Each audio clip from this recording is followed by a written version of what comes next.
Greetings, everyone. Welcome to Inspire Reads channel, where we explore valuable knowledge from great books to help fully develop ourselves. This week, I want to share with you the topic, Discovering the Three Egos Within You, through the book The Ego and the Id. Let's dive in. This work, first published in 1923, is considered the pinnacle of the great psychologist Sigmund Freud, the founder of psychoanalysis. Freud is honored as one of three Jewish individuals who profoundly influenced modern thought. The author emphasizes that human understanding of consciousness is like only seeing the tip of an iceberg. Most of what is truly important lies hidden beneath the surface, in the subconscious, which has a powerful influence on our psychology and emotions. In the classic psychology book we are discussing today, you will discover that within each of us there are three components: the id, the ego, and the superego. This is the foundational model of the mind in psychoanalysis. Imagine the relationship between the id, the ego, and the superego as a vivid picture, a passenger carriage. The horse pulling the carriage is the id, the driver is the ego, and the gesturing passengers behind are the superego. This description helps us better visualize how these three parts interact and influence each other in the mind.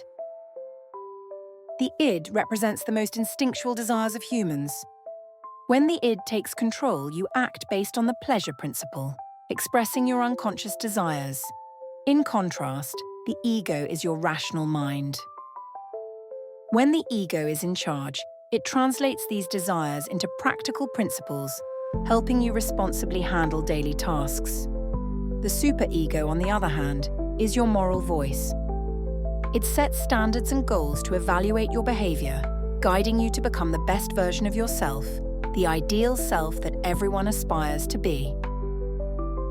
Many people often feel distressed, confused, and struggle in life because they have not learned to balance the relationship between these three egos within themselves.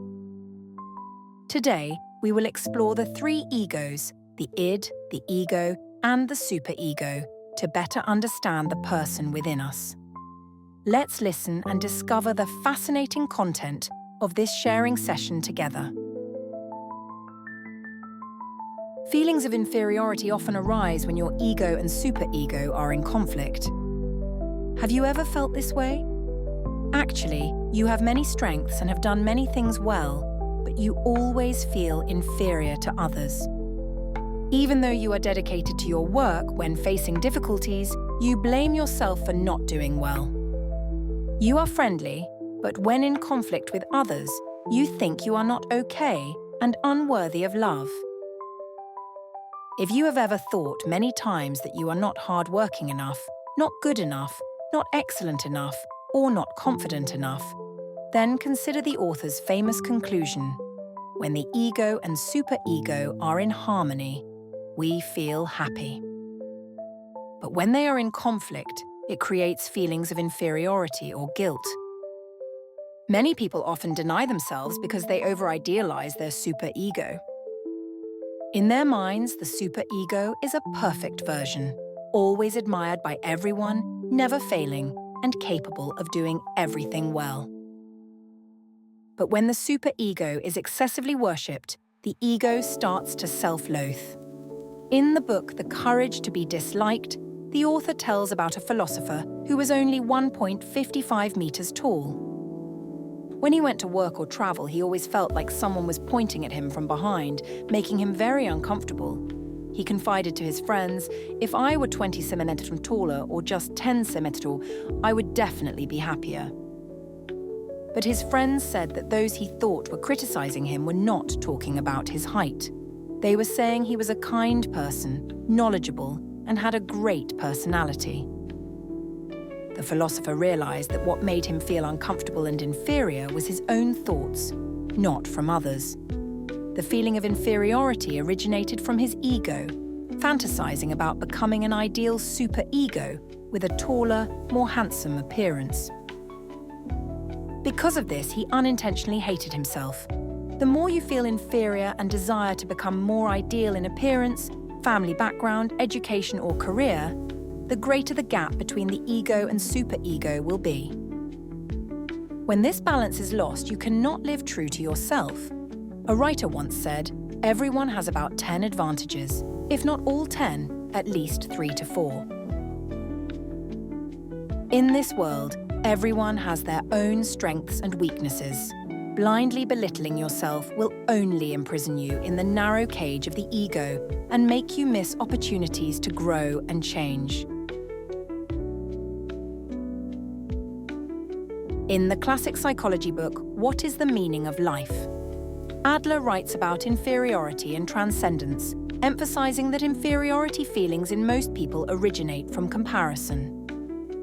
Physical and appearance defects often make people feel stressed and inferior. This kind of inferiority caused by comparison is very difficult to heal. In fact, Adler himself suffered from a hunchback and moved with difficulty since childhood. He felt small and ugly, often inferior. However, he decided to become a doctor and shifted his focus from his defects to his strengths. This helped him overcome inferiority and achieve extraordinary accomplishments. In reality, to stop comparing yourself to others, it is important to recognize that it is the ego that is yearning for a perfect version of itself. Let go of the expectations of perfection and accept your true self. The more you desire things you don't have, the more lacking and inferior your inner self will be. Only when you learn to love your current self, with all its strengths and weaknesses, can you discover and develop your true potential. Social psychologist Schwartz found that there are 2 types of people. The first type always tries to find all possible options to choose the best one, called maximizers. The second type only needs to find a good enough option to feel satisfied. They are called satisficers. Maximizers often take more time to make decisions, and their results may seem more perfect than satisficers.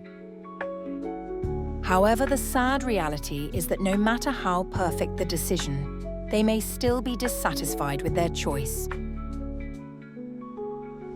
Even sadder overall, maximizers often feel less happy, more pessimistic, inferior, and have lower life satisfaction compared to satisficers.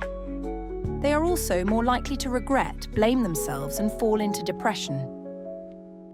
Many psychological studies have confirmed that setting too high demands can lead to depression, anxiety, and decreased quality of life. You might think that the superego setting high demands for the ego will help you improve. However, in a study, positive psychologist Alan Lanter from Harvard University explored the impact of accepting mistakes through an experiment. He randomly divided participants into 3 groups and asked them to give speeches. Group A was asked to prepare thoroughly and not make any mistakes. These were perfectionists. Group B believed that mistakes were unavoidable. These were self-forgivers. Group C thought that the speech might contain one or many unintended mistakes. These were curious and open-minded individuals. The results showed that Group C felt the most comfortable, least anxious when presenting, and received the highest audience ratings. This happened because they appropriately lowered the demands of their superego and focused solely on their own experience. Therefore, don't be afraid of making mistakes. Making mistakes is not something we should avoid. When mistakes happen, instead of just comforting yourself, see them as opportunities to learn and grow. Mistakes can encourage and celebrate, even leading to better performance. Remember when you were a child, babbling, you said countless meaningless words. But were you worried? No, we learned everything joyfully and naturally. So ask yourself, when did you first form an aversion to making mistakes and started demanding high standards from yourself? It's time to allow yourself to stop and not be too harsh on yourself. Let your id, ego, and superego live in harmony, and then the anxiety will disappear. True progress is not about worrying and demanding high standards, but about accepting yourself and experiencing joy in the process of improvement.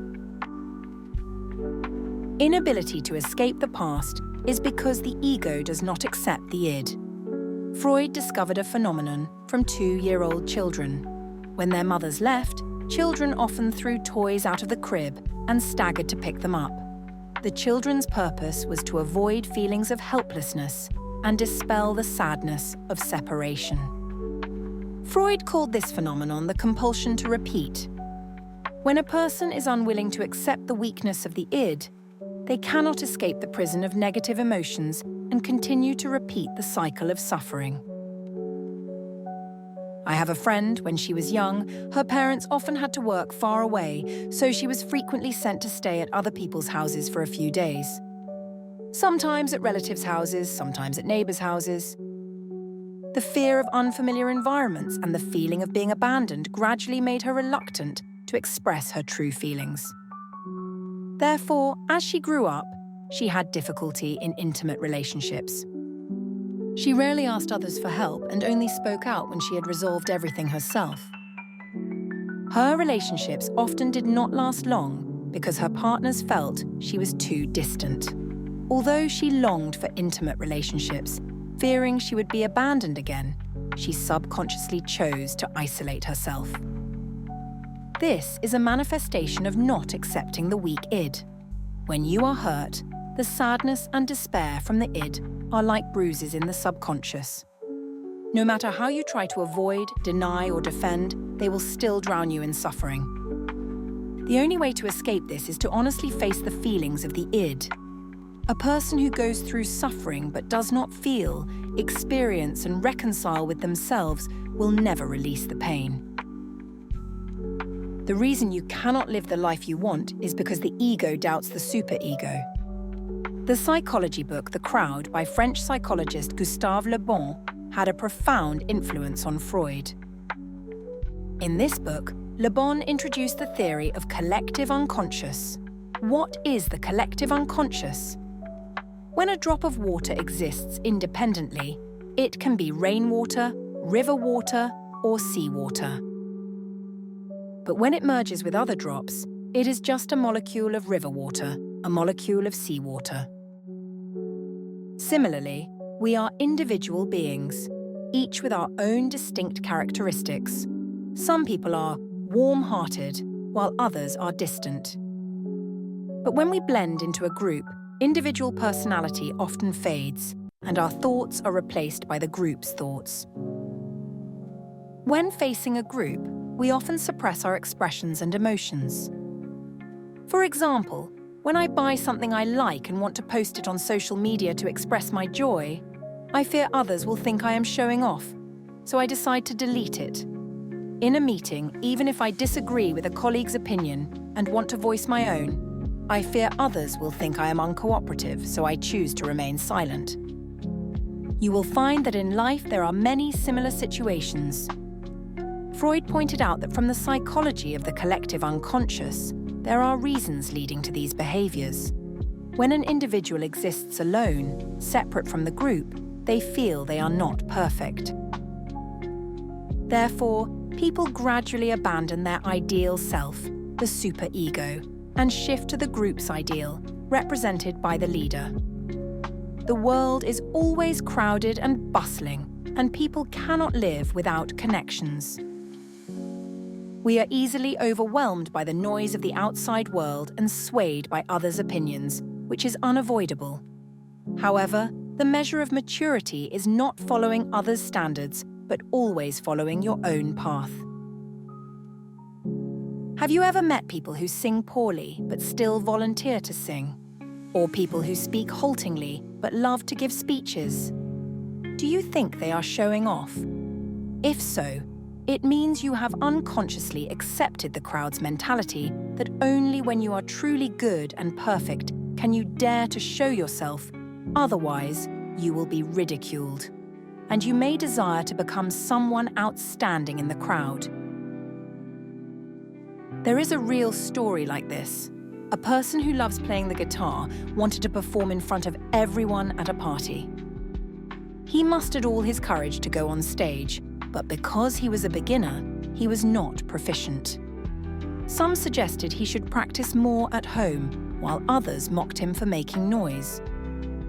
However, he was not affected by those words and determined to complete his performance.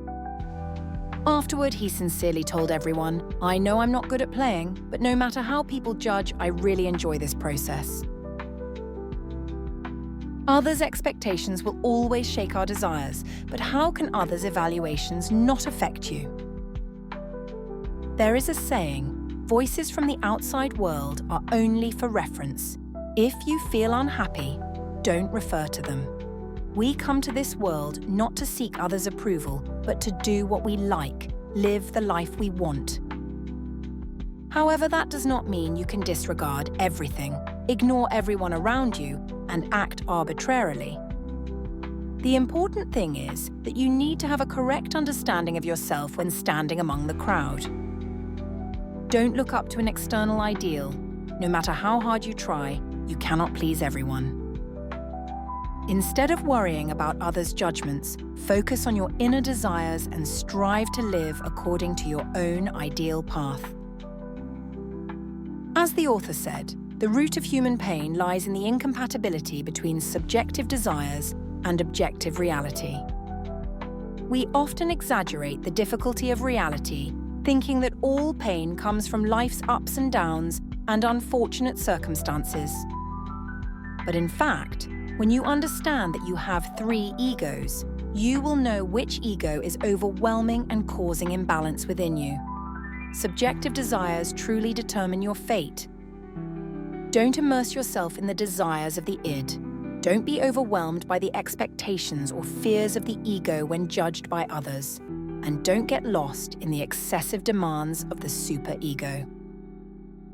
When you maintain calm, peace, and rationality, you will build a strong inner world, like a pyramid, to be strong and steady on your path of destiny. Thank you for listening.